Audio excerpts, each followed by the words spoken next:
par Marie Guillemot. Les patrons de PME, de TI, on l'a entendu avec Isabelle Locke tout à l'heure, évidemment, ils sont résilients, ils essayent de trouver le trou de souris par lequel avancer. Dans quel état d'esprit vous les trouvez, vous? Alors bien sûr, le moral des dirigeants, il est quand même impacté par les débats parlementaires, parfois un peu atterrants. Mais surtout, même si voilà, le contexte est quand même un peu darwinien, eh bien, ils gardent le moral, ils sont absolument résilients. Et surtout, ils sont déterminés à tirer voilà, leur épingle du jeu. Ils sont très confiants dans la capacité de leur entreprise à se réinventer. Et pour ça, il y a 3 points qu'une de nos dernières études a mis en œuvre, a mis en évidence. C'est l'adaptabilité, c'est l'IA et la décarbonation.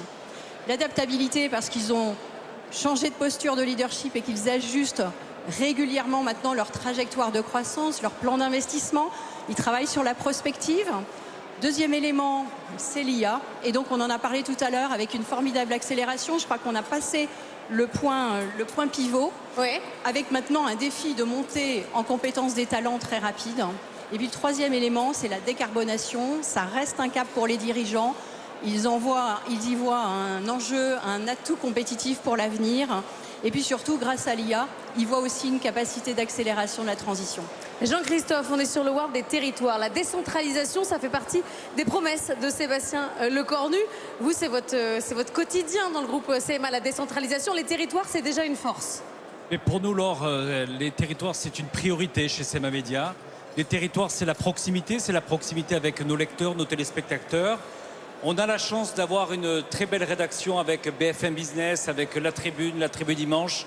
C'est vrai que pour nous, en 2026, vous avez souhaité justement mettre à l'honneur le réveil européen. Oui.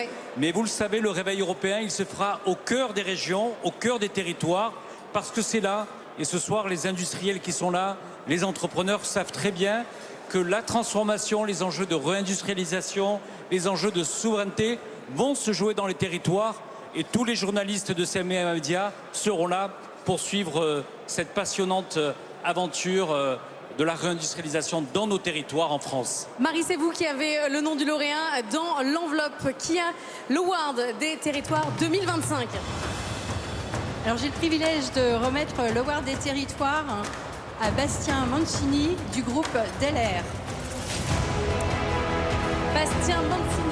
Fondé en 2011 à Toulouse et dirigé par Bastien Mancini, Delair, champion français du drone et des solutions d'analyse pour l'industrie et la défense, prouve que la France et ses régions peuvent être à la fois cœur technologique et exportateur de premier plan. Venez nous rejoindre sur scène, Bastien. Bravo pour ce prix. Venez au milieu de la scène.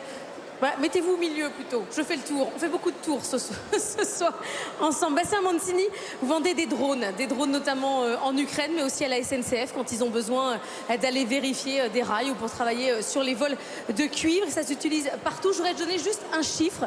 50 millions d'euros de chiffre d'affaires en 15 mois, c'est votre objectif là sur 2025.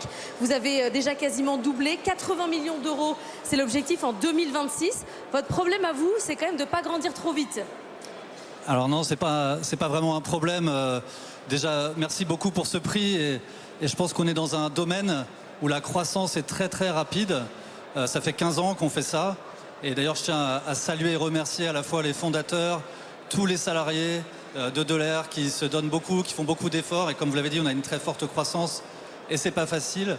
Et nos clients, parce qu'en fait, si on est là, c'est grâce à nos clients qui nous font des retours sur nos produits, qui nous permettent de les améliorer en permanence.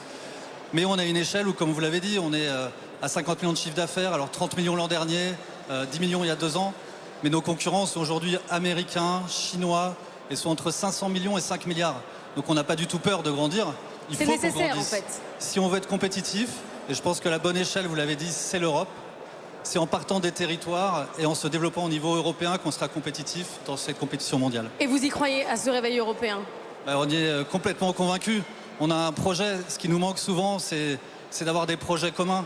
On a une équipe soudée, collective, qui travaille ensemble autour d'un objectif qui est de faire un leader européen de la robotique. Et voilà, on est très motivés pour y aller, on est convaincus qu'on peut y aller.